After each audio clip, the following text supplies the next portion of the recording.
নমস্কার, আমি শাশ্বত মিত্র। নিফটি একদম সাপোর্ট লেভেলে 21,500। হয়তো একটু ভয় ভয় লাগছে আপনাদের, কারণ তবে যারা আমাকে দেখেন, আমার সঙ্গে গ্রুপে আছেন, তাদের বারবারই বলেছি জানুয়ারি মাসটা এরমই যাবে। যেখানে প্রতিটা জানুয়ারি দেখা যাচ্ছে গত 5 বছর, লাস্ট 5 ইয়ার্সে 5টা জানুয়ারি নেগেটিভে বন্ধ করেছে, কিন্তু বেশি নয়, যেখান থেকে 1% থেকে 4%-এর মধ্যে। তো আমরা মোটামুটি কি বলবো, একদম পয়েজড আর কি, ঠিকঠাক জায়গায় রয়েছে মার্কেট। এইটুকু তো টানা তো মার্কেট বাড়তে পারে না। আপনারা যতই ভাবুন, আমি যতই ভাবি, যেই ভাবুক, আমরা যতই আশা করি মার্কেট টানা বেড়ে যাবে, টানা তো বাড়া সম্ভব নয়। 21,800 লেভেলে মার্কেটে একটু এদিক ওদিক হবেই, এটা স্বাভাবিক। আর যারা চার্টফাট দেখেন তারা নিশ্চয়ই দেখেছেন যে এইবারে যখন আবার 21,800 গেল, তখন আগের বারে হাইটাকে জাস্ট ভেঙে সেটার ওপর আর চলেনি। তা some kind of A double top ঠিক বলা যাবে না, kind of A double top একটা ফরমেশন নিয়ে আবার নিচে এসছে। কিন্তু 21,500 লেভেল মোটামুটি ভালো লেভেল। আজকে আপনারা যারা দেখেছেন তাদের দেখবেন যে আমি 21,500 সাপোর্ট বলেছিলাম, ওই সাপোর্টটাকে নিয়ে ওখানেই বন্ধ করেছে। টাইম থাকলে হয়তো ওটাও ভেঙে দিত, কিন্তু মেন ওয়াচের জায়গাটা হচ্ছে 375। ইন্ট্রাডে 21,250, 21,200 অবধি আসতে পারে, কিন্তু যদি 21,350-75-এর ওপর ধরুন, 375 বলছি তো, এত বড় মার্কেটে 0.3 থেকে 0.5 মানে 60 থেকে 100 পয়েন্ট আপনাকে ছাড় দিতে হবে। মানে 375 টাকায় 275, 300 অবধি ধরে নিতে হবে আর কি, কারণ 1-2 দিনের জন্য এইসব জায়গায় মার্কেট গিয়ে আবার ফিরে আসতে পারে। দুটো মেন জিনিস বলেছিলাম, আপনাদের আরেকবার মনে করিয়ে দিই, আপনাদের মনে আছে কি না, যে দুটো কারণে আমাদের মার্কেট বেড়েছিল। 20,300 থেকে 20,800 যেদিনকে আমরা যাই, সেদিনকে রেজাল্টটা বেরিয়েছিল 3টে রাজ্যে, আপনাদের মনে আছে নিশ্চয়ই, আগেরবার মনে করিয়ে দিয়েছি। সেই কারণটা এখনও বর্তমান, সুতরাং সেটাই হচ্ছে মেন সাপোর্ট 20,800। আরেকটা যে কারণ ছিল, যেটা আমরা 20,800 থেকে যেদিনকে ফট করে 21,300-400 চলে গেলাম, সেই কারণ 875 থেকে, সেই কারণটা হচ্ছে আমেরিকা ভাবলো যে ওখানকার সুদ কমবে খুব তাড়াতাড়ি, সুদ কমা আরম্ভ হবে এবং মার্চ থেকে আরম্ভ হবে, এবং অ্যাটলিস্ট তিনবার সুদ কমানো হবে 2024-এ। তারপর তো আগের দিনই আপনাদের বললাম যে আমেরিকার ফেড মিনিটসটা বেরিয়েছে, তাতে কিছু নেই, এবং ওদের একটা কনফিডেন্স, কনজিউমাররা কী ভাবছে তার উপর একটা পোল হয়, সেটা 2 সপ্তাহ আগেও দেখাচ্ছিল 80% লোক ভাবছে না 2024-এই 3বার অন্তত রেট কাট হবে, বা রেট কাট শুরু হবে অ্যাজ আর্লি অ্যাজ মার্চের পলিসি থেকেই। কিন্তু এবারে কনফিডেন্স এসছে 30%, মানে 80 থেকে অলরেডি 50 জন মনে করছে না এত হবে না, রেট হয়তো কম কাট হবে। যার ফলে দেখছেন বন্ড ইয়েল্ড, যেটা 3.8-এর নিচে নেমে গেছিলো, সেটা আবার 4 পার করে দিয়েছে। মানে একটা জিনিস ব্যাপার হচ্ছে, দেখবেন বন্ড ইয়েল্ড, আমি আপনাদের আগের দিন বলেছিলাম, যারা আমাকে শোনেন তাদের হয়তো মনে থাকবে, bond yield try to dictate the federal chairman. Bond yield dictate করতে চাইছে যে ফেডারেল চেয়ারম্যান কী হবে, আসলে তো তা নয়। ফেড চেয়ারম্যান ডিকটেট করবে বন্ড ইয়েল্ড কোথায় যাবে। তো ফেড চেয়ারম্যান তো কোথাও বলেনি যে এখনই সব ঠিক হয়ে গেছে।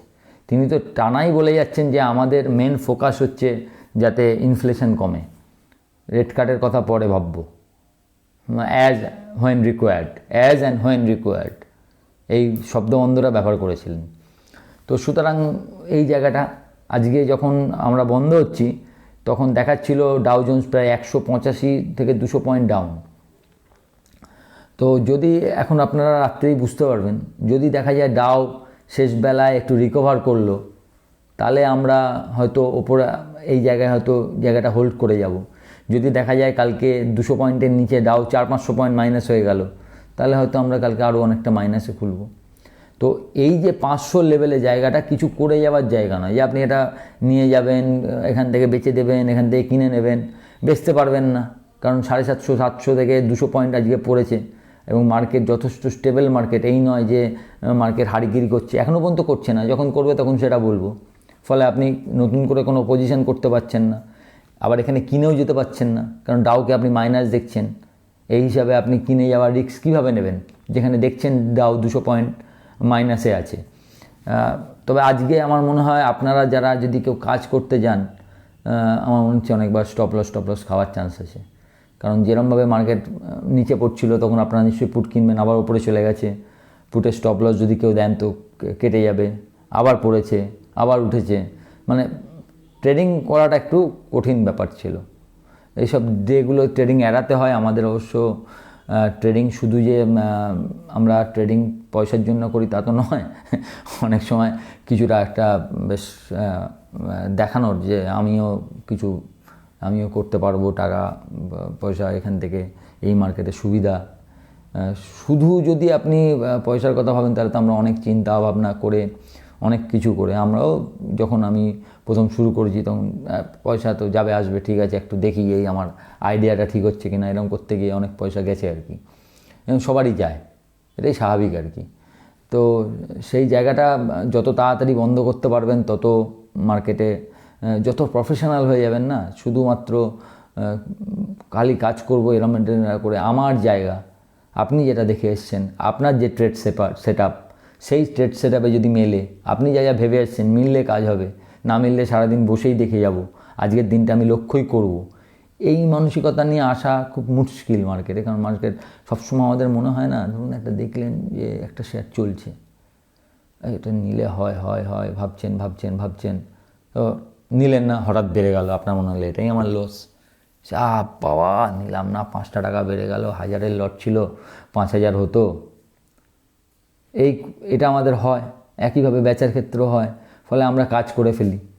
এবং অনেকেই বলেন যে ভাবার সময় সব হচ্ছে জানেন দাদা, আর কিন্তু নিলে আর হচ্ছে না।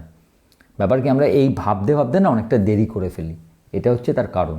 সেই জন্য আপনি যেটা আগে থেকে ভেবে আসবেন, যে ট্রেড সেট আপটা আপনি ভেবে এসছেন, যেরমভাবে ভেবে এসছেন, সেটা না হলে নেবেন না। তাতে কাজ না হলে না হবে, তাতে হয়তো অনেক দিনই কাজ হবে না, কারণ আপনার ভাবনার সঙ্গে একদম মিলবে, আপনি কাজ করবেন, এত সোজা নয় তো। সুতরাং আপনার অনেক দিনই কাজ হবে না। কিন্তু আমরা তো সেটা ভাবি না, আমরা ভাবি কাজ করতে পারলাম না, আজকে এই হতো, আমার পাশের লোকটা এত কামিয়ে নিল, এইসব ব্যাপারটা থাকে আর কি। সেই দিয়ে কাজ করতে গিয়ে লাস্টে হয়তো আমাদের প্রবলেম হয়। তো এইসব দিনগুলো সাবধানে থাকবেন। যদি কারোর পজিশান থেকে থাকে, এখন আর বলে লাভ নেই, কারণ মার্কেট শেষের পর বলছি, তার উল্টো দিকে একটা হেজ করার দরকার ছিল।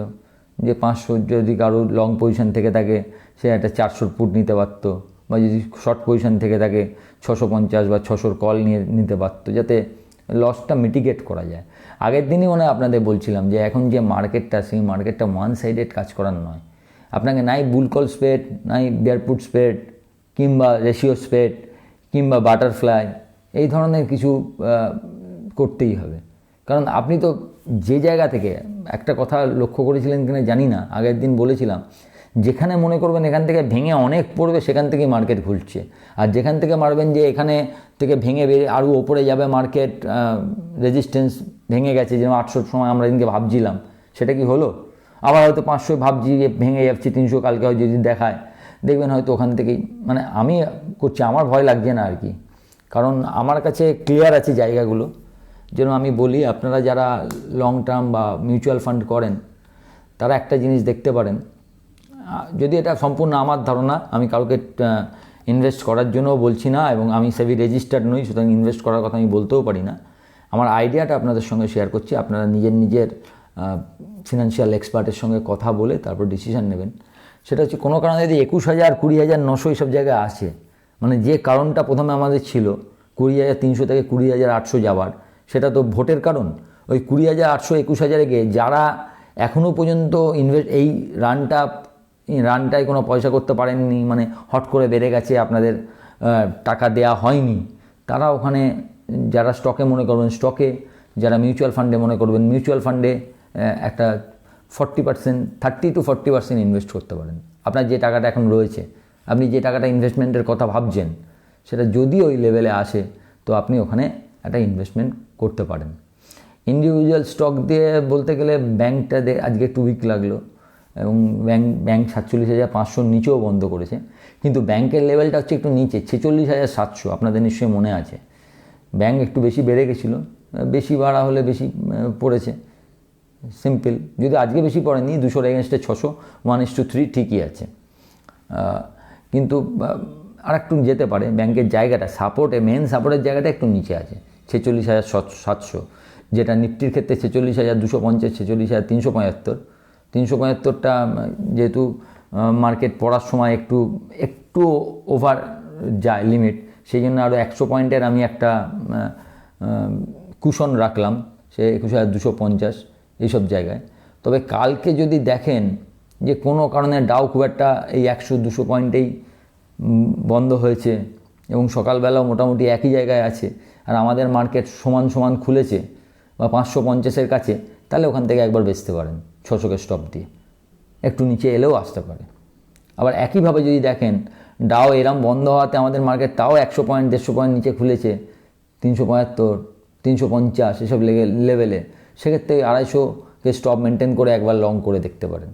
এটা আমার আইডিয়া, আমার মনে হওয়াটা আপনাদের বললাম। এটা যারা ইন্ট্রাডে বা শর্ট টার্ম ট্রেড করেন তাদের জন্য। আর যারা লং টার্ম করেন তাই তো বললাম, তাদের আর একটু ধৈর্য ধরতে হবে। যদি 20,900, 20,800, 21,000 এসব লেভেলে আসে, 40% টাকা, যেটুকু টাকা রেখেছেন ইনভেস্ট করার জন্য, অবশ্যই আপনার যে স্টকটা ভাবছেন, যে সেক্টর ভাবছেন সেখানে, বা মিউচুয়াল ফান্ড, যারা স্টকে করেন না তারা মিউচুয়াল ফান্ডে দিতে পারেন। তবে আপাতত মিউচুয়াল ফান্ডে দিলে চেষ্টা করবেন যে সব রকম ক্যাপে দেওয়ার, মানে একটা শুধু ক্যাপে দেবেন না, শুধু স্মল ক্যাপ বা মিড ক্যাপ হেভি পয়সা দিচ্ছে বলে এখনও মিড ক্যাপে দেবো, সেটা আমার মনে হচ্ছে যে খুব একটা ভালো হবে না। তার থেকে মাল্টি ক্যাপ বা ফ্লেক্সি ক্যাপ এই ধরনের দিলে মনে হয় একটু, বা লার্জ ক্যাপ বাড়েনি, শুধু লার্জ ক্যাপে দেওয়া যেতে পারে, কিন্তু শুধু লার্জ ক্যাপে দিলে রিটার্নটা কম হয়, সেক্ষেত্রে মাল্টি ক্যাপে দিতে পারেন বা ফ্লেক্সি ক্যাপে দিতে পারেন। এই ধরনের মিউচুয়াল ফান্ডে আপনি ইনভেস্ট করতে পারেন। ভয় পাবেন না, ভয় পাওয়ার মতো কিছু ঘটেনি। মানে কেউ যদি ভাবেন যে আজকে বিশাল পড়ে যাচ্ছে, একদম মার্কেট শেষ হয়ে গেল, আমরা তো একটু মোটামুটি যত মার্কেট বাড়ুক আমাদের কোনো অসুবিধা নেই, কিন্তু মার্কেট 150-200 পয়েন্টে মনে করলে আমরা মনে করি একদম মার্কেট শেষ হয়ে গেল, হয়ে গেল, সব চলে গেল। সেরকম কিছু ঘটেছে বলে আমার মনে হয়নি। যদি ঘটে তখন দেখতে হবে। এবং এত কথা বলছে যে রাত্রি যদি কোনো সেরকম খবর আসে, অনেক কিছু হতে পারে, সেটা তো কেউ জানে না। খবরের জন্য কেউ ট্রেডও করে না। যা জানি না সেটা নিয়ে ট্রেড নেই, যা জানি তার উপর সেরকম কিছু ঘটেনি। ভালো থাকবেন, একটু দেখে শুনে ট্রেড করুন। আর আমার ভিডিওটা ভালো লাগলে লাইক, শেয়ার এবং সাবস্ক্রাইব করবেন। নমস্কার।